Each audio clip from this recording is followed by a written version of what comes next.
Head to head. Golgaz Stoneclaw, big boss of the Gut Stompas, stood at the cliff's edge staring into the conflagration that had enveloped the valley below. The fire stretched to the horizon, orange and red flames belching out ash clouds that blackened the sky. Its immense heat had singed his eyelids, and had started to cook the mummified heads of his two lifeless lieutenants that were mounted on his shoulders. But even so, he hadn't blinked in hours. On the scorched plains behind Golgaz were the teeming throngs of his tribe, greenskins, ogres, and gargants beyond number.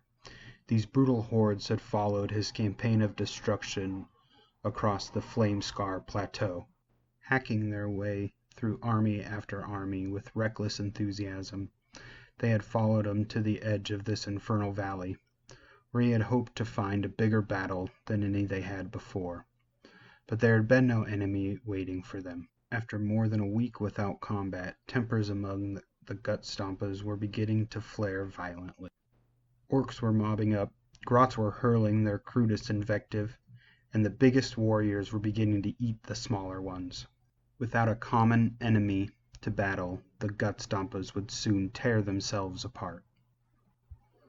"There's no one to fight here."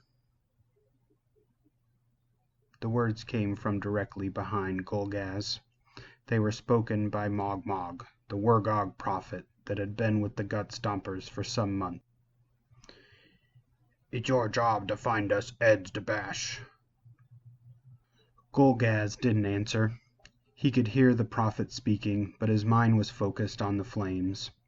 In their flickering light he could see glimpses of a war of unprecedented scale, but when he tried to focus on those images, they faded like a mirage. "Maybe you is not the best boss for the Gut Stompas," said Mongo Mongo. "We need a big bash, and I know where to find one. Gorka Morka has shown me." Mogo Mogo was still speaking when another voice sounded, one that only Golgaz could hear. It came from his left shoulder, where the severed head of his Gorka boss Urgak sat. "Shut this soggin' idiot up!" it yelled. Golgaz glanced at the head.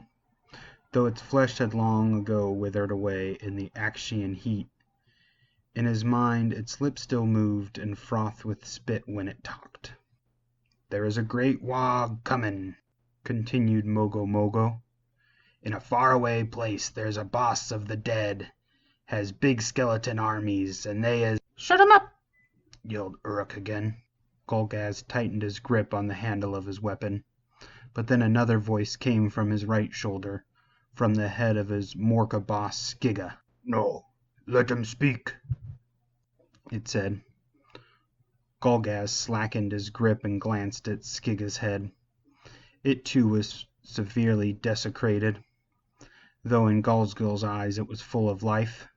"Let him spill his guts," it continued. "He might have something useful." The big boss trusted the advice of these two lieutenants, though they did not always agree. When they argued too much they gave him a headache, a nasty pain that made him angry.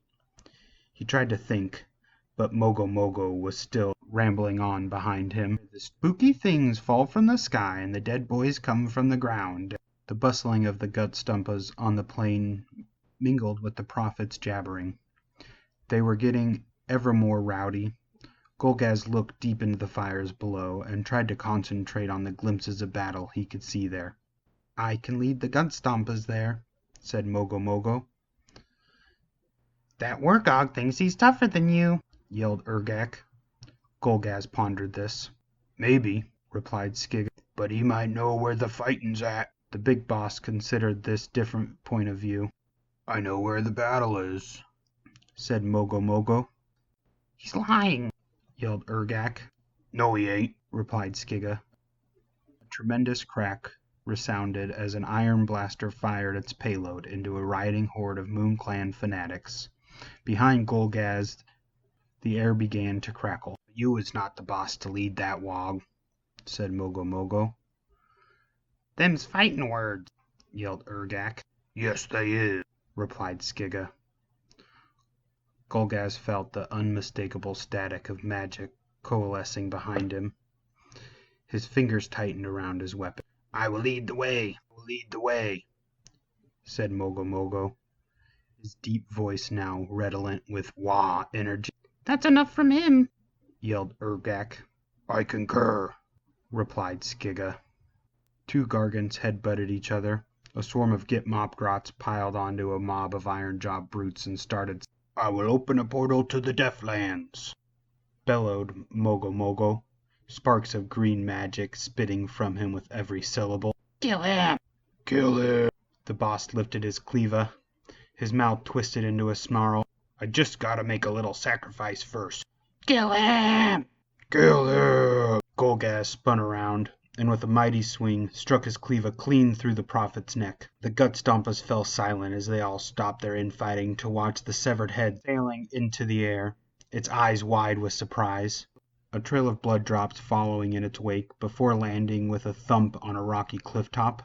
Mogo Mogo's headless body staggered forward, gushes of blood and streams of Wah magic spurting from its neck.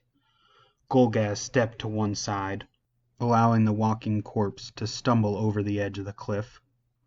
The body tumbled down. As it fell into the fires below, the vast inferno erupted in new intensity. Flames stretched into the sky, burning not red or orange, but bright green, and from them came an endless, ear-splitting wail. At the sight and sound of this, the Gut-Stompers burst into roars of approval and crackles of glee. Golgaz looked into the colossal fire before him, and there he saw clearly the war that he had only seen glimpses of before. It was glorious, an unending battlefield where the Des rose up to fight again and again, to which countless other grand armies were already marching. Golgaz leaned down and picked up Mogo Mogo's severed head. The prophet's vision had been right after all. Perhaps he would provide more useful advice in the battles to come. With the way forward now clear to him, Golgaz bellowed his mighty war cry. "Walk!" Then he launched himself over the cliff into the fires that led to the land of the dead.